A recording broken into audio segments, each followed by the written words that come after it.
भाई और बहनों, वैसे तो राजनीतिक रैलियां हरियाणा हो चाहे राजस्थान हो आए दिन होती रहती हैं और सतगुरु रामपाल जी परमेश्वर जी के भक्तों को इन राजनीतिक रैलियों से और राजनेताओं से कोई लेना देना नहीं होता है। आपने आज से पहले हमारे इस तरह की वीडियो नहीं देखे होंगे क्योंकि हमें गंदी राजनीति से कोई मतलब नहीं होता है। हम एक आध्यात्मिक संस्था सत्य कबीर पंथ से जुड़े हुए हैं, साध संगति से जुड़े हुए हैं। हमारा मकसद अपनी आत्मा का आत्म कल्याण करवाना है। सांसारिक व्यवस्थाओं से हटकर अपने गुरुजी के वचन को फॉलो करके अपने जीवन को सफल बनाना होता है। परंतु परशुराम जयंती पर जो राजनीति हुई है, हमें उससे भी कोई लेना देना नहीं है।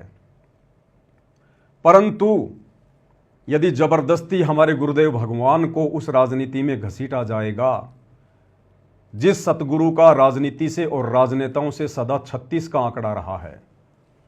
सन 1994 से सतगुरु रामपाल जी परमेश्वर जी ने आध्यात्मिक प्रवचन करने शुरू किए हैं। आप उनका एक गांव के सरपंच के साथ भी कोई फोटो नहीं दिखा सकते। आप उनका एक छोटा सा राजनीतिक स्टेटमेंट किसी भी राजनेता के साथ में नहीं दिखा सकते। परंतु 2014 बरवाला कांड के बाद सतगुरु रामपाल जी के कलयुगी परिवार ने, उनके बेटा बेटी भाई बंधु रिश्तेदारों ने अपने राजनीतिक स्वार्थों के चलते अपनी भक्ति का भी सत्यानाश किया है और लाखों की संगत जो अंधी होकर उन लोगों के पीछे चल पड़ी है, उनकी भक्ति और मर्यादाओं का भी सत्यानाश हो रहा है। तो अगर राजनीति में नाम आएगा हमारे गुरुदेव भगवान का, यदि राजनीति से जोड़कर हमारे गुरुदेव को बदनाम करने की साजिश की जाएगी, कोशिश की जाएगी, वो साजिश करता चाहे उनके परिवार वाले हों या संगत का कोई आम व्यक्ति हो या समाज का कोई भी व्यक्ति हो, तो वहां हमें बोलना पड़ेगा। यदि बात आती है अपने राजनीतिक स्वार्थों के चलते भगत समाज की मर्यादाएं तुड़वाने की, तो वहां हमें बोलना पड़ेगा। भाई और बहनों, इस घटना से आप और हमें एक बहुत गहरी शिक्षा मिलेगी, बहुत गहरी शिक्षा। गुरुदेव भगवान ने दास को प्रेरणा की तो दास लाइव आया। क्या शिक्षा है आप सबके सामने। काल हमें किस प्रकार से धोखा देगा त्रिकुटी पर। ये वर्तमान जो हमारा समय है, ये रिहर्सल हो रही है। हम इस रिहर्सल में सफल हो पाते हैं या असफल होते हैं, ये तो आप और हमारे बुद्धि और ज्ञान विवेक के ऊपर निर्भर करेगा। गुरुदेव ने तो सत्संग रूपी खीर खिलाने में कोई कसर नहीं छोड़ी, परंतु भगत समाज गुरुदेव के उस अमृत ज्ञान को अपने अंदर समा नहीं पाया और आज काल के जाल में फंसता जा रहा है, अपने ही भगत भाई बहनों के माध्यम से अंधविश्वास करके। जबकि ये अंधविश्वास, ये ब्लाइंड फेथ भक्ति मार्ग पर केवल अपने गुरुदेव भगवान पर करना होता है, उनके प्रवचनों पर करना होता है। किसी भगत के मनमाने आचरण पर ब्लाइंड फेथ नहीं करना होता है। तो काल हमें किस प्रकार से ठगेगा, क्योंकि ये दुनिया तो भाई और बहनों सांसारिक व्यवस्था में जी रही है। दुनिया अपने आप को बहुत ज़्यादा सियाना समझती है, परंतु ये दुनिया तो बहुत पीछे बाबा आदम के ज़माने में जी रही है। दुनिया केवल इन्हीं चीज़ों को सब कुछ मानती है कि विज्ञान ने ये कर दिया, विज्ञान ने वो कर दिया, मेरे घर में ये सुख हो गए, ये ठाट बाट हो गए, मैं नौकरी लग गया, मैंने बड़ी कोठी बना ली, बड़ी कार ले ली, इतने मेरे प्लाट हैं, मेरा फार्म हाउस है। दुनिया केवल बस इन्हीं चीज़ों में उलझी हुई है और ये सारी की सारी चीज़ें हैं काल की, काल व्यवस्था। आप और हम भाई बहनों को परमेश्वर ने तत्व ज्ञान देकर, आध्यात्मिक ज्ञान देकर काल की इन झूठी व्यवस्थाओं से, झूठे सुखों से कैसे बाहर निकला जाए, कैसे आने वाले समय में 84 लाख योनियों में उठाने वाले कष्टों से बचा जाए और कैसे अपने इस जन्म को भी सफल बनाया जाए। गुरुदेव ने हमें वो अद्वितीय आध्यात्मिक ज्ञान दिया है जो आध्यात्मिक ज्ञान दुनिया के पास में नहीं है। तो भाई और बहनों, ये हमारी रिहर्सल का समय है, परीक्षा का समय है। परमात्मा हमें चेक कर रहे हैं बारंबार। काल जानबूझकर अपने षड्यंत्र के तहत इस तरह की घटनाओं को जन्म देता है और परमात्मा काल के द्वारा पैदा की गई इस तरह की घटनाओं के माध्यम से अपने भक्तों की परीक्षा लेता है। और बार बार गुरुदेव भगवान हिसार जेल से संदेशा दे रहे हैं कि बच्चों, ये आपकी अग्नि परीक्षा का समय है, अग्नि परीक्षा का।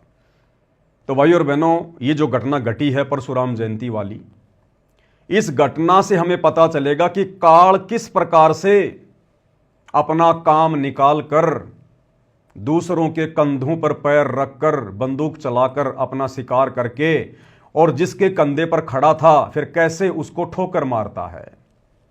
मतलब के बिना कोई नहीं प्यारा। परमात्मा कहते हैं जब तक बैल चले हड़िए में तब तक डाले चारा, और बूढ़ा हो तब नाथ काट दे वो घर घर लाठे खारिया। तो जैसे ही हरियाणा के एक मंत्री अरविंद शर्मा का राजनीतिक स्वार्थ पूरा हुआ, शतलोक आश्रम मैनेजमेंट हरियाणा के माध्यम से गुरुदेव के कलयुगी बेटों को, गुरुदेव के भाई को मोहरा बनाया गया। परशुराम जयंती वाले दिन हरियाणा के मुख्यमंत्री की रैली को सफल बनाने के लिए।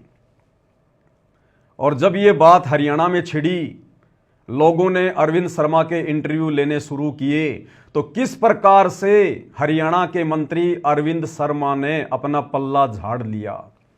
संत रामपाल जी के भक्तों के कारण जिस रैली को उन्होंने सफल बनाया, उसने सतगुरु रामपाल जी का नाम तक नहीं लिया।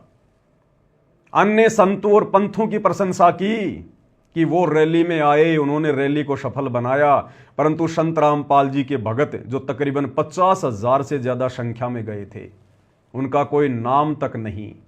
और उल्टा सतगुरु रामपाल जी के भक्तों के सिर पर मटका फोड़ दिया कि हमने नहीं बुलाया, हमने नहीं बुलाया।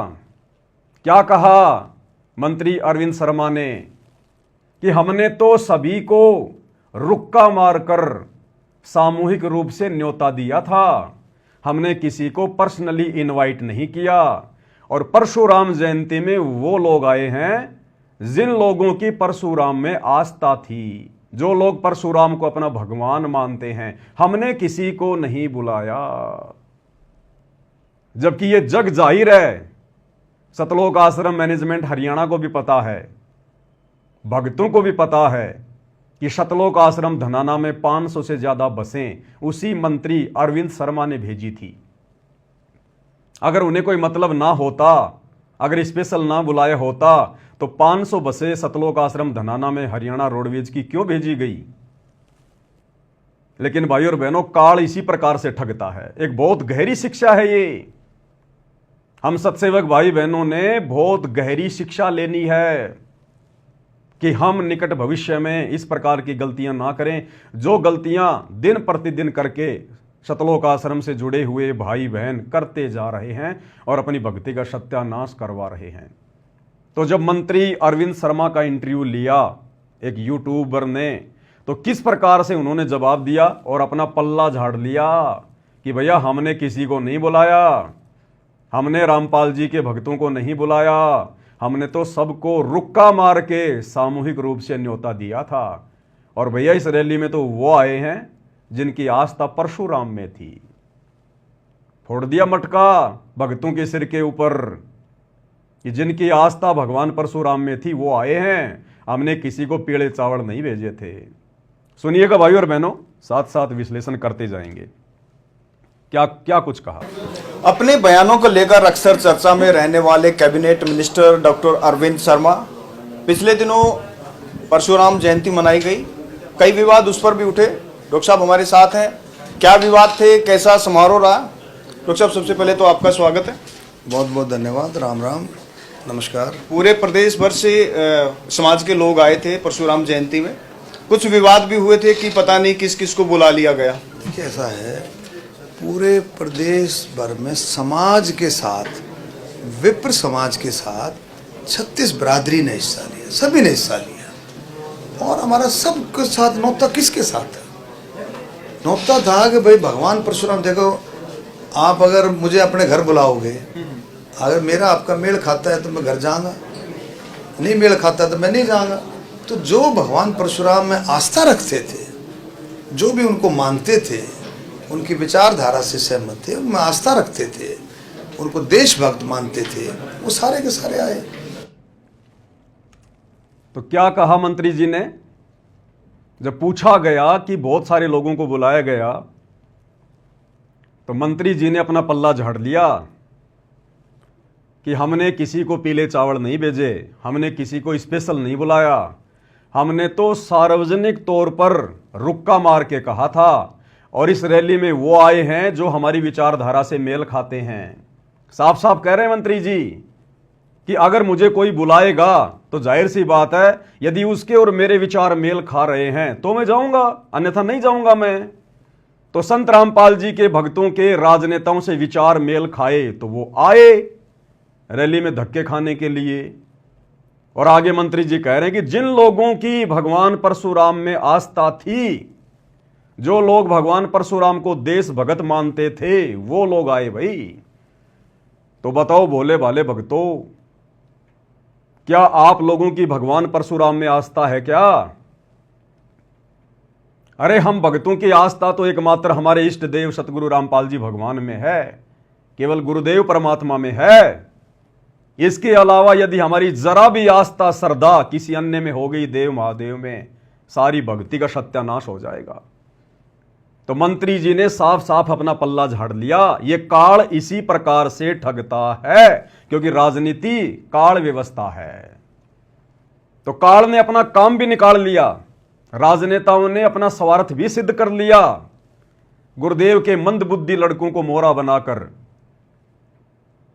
और भोली भाली संगत की मर्यादा भी तुड़वा दी गई परशुराम जयंती में भेजकर। और जब सारा काम हो गया, उसके बाद मंत्री जी आराम से बैठकर इंटरव्यू दे रहे हैं कि भैया जिसके विचार मेल खा रहे थे वो आया, यहां तो पर्सनली नहीं बुलाया किसी को भी। और जिन लोगों की आस्था भगवान परशुराम में थी, यहां तो वो आए हैं। ये काल इस प्रकार से ठगता है भाई और बहनों, इस प्रकार से। इसलिए सतगुरु रामपाल जी भगवान हमें बार बार समझाते हैं कि बच्चों, काल व्यवस्था से पीछे हटो, संसार से पीछे हटो। ये राजनीति भक्ति मार्ग में नहीं चलती है, राजनीति काल व्यवस्था है। अगर आपने यहीं गधा कुत्ता सूअर बनना है, 84 लाख योनियों में भटकना है, तो करो जम के राजनीति भक्ति के साथ साथ, तुम्हें कौन रोकता है। तो शतलोक आश्रमों से जुड़े हुए भाई बहनों को विचार करना चाहिए, उनको सोचना चाहिए। पहली बात तो आप लोगों को सच्चाई नहीं बताई गई, आपकी पीठ में छुरा भोंका गया गुरुजी की आड़ में कि सभी भक्तों को 2 घंटे गुरुजी के दर्शन करवाएंगे लाइव हिसार जेल से वीडियो में। धोखे से आप लोगों को आश्रम में इकट्ठा किया गया और उसके बाद में आप लोगों को रैली में भेज दिया गया। आप लोगों की मर्यादाएं टूटी हैं। अरे रिहर्सल चल रही है। गुरुदेव ने कहा बच्चों, जब तुम त्रिकुटी पर जाओगे तुम्हें पता थोड़ी चलेगा कि तुम त्रिकुटी पर आ गए। हो सकता है ये परशुराम जयंती में जाना हमारी त्रिकुटी वाली परीक्षा हो। और काल ने हमें ठग लिया। हमने विश्वास करना चाहिए था अपने गुरुदेव के वचनों पर, और संगत ने विश्वास कर लिया गुरुदेव के लड़कों पर जो कि पहले से काल प्रेरित हैं। ऐसा ही हम त्रिकुटी पर कर बैठेंगे, ऐसा ही हम त्रिकुटी पर कर बैठेंगे। ये काल वहां पर कोऑर्डिनेटर का रूप बना के आ जाएगा, गुरुजी के लड़कों का रूप बना के आ जाएगा, गुरुजी के भाई का रूप बना के आ जाएगा। और इसी प्रकार से तुम लोगों को गुरुजी के दर्शनों के बहाने अपने पीछे पीछे ले जाएगा और ठोक देगा किसी देव के लोक में या किसी नरक लोक में। फिर क्या करोगे? तुम कैसे सावधान हो सकते हो जब तुम यहीं पर सावधान नहीं हो रहे, जब तुम रिहर्सल में फेल हो रहे हो।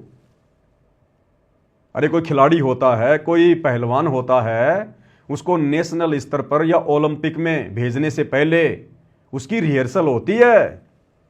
तो ये हमारी रिहर्सल चल रही है कि हम त्रिकुटी की परीक्षा में पास होने के लायक हैं या नहीं हैं। तो भला हम कैसे पास हो सकते हैं त्रिकुटी की परीक्षा में? हमने विचार करना चाहिए था, हमने सवाल जवाब करना चाहिए था उन बसों में बैठने से पहले कि भैया हम लोग बसों में बैठने तो नहीं आए, हम तो गुरुदेव के दर्शनों के लिए आए थे। हमारा राजनीति से क्या लेना देना, हमारे गुरु का राजनीति से कोई लेना देना नहीं है। हमें क्यों भेजा जा रहा भाई? किसी ने कोई सवाल जवाब नहीं किया। इसका मतलब सब के सब भेड़ चाल में अंध भक्ति हो रही है, शतलोक आश्रमों में अंध भक्ति।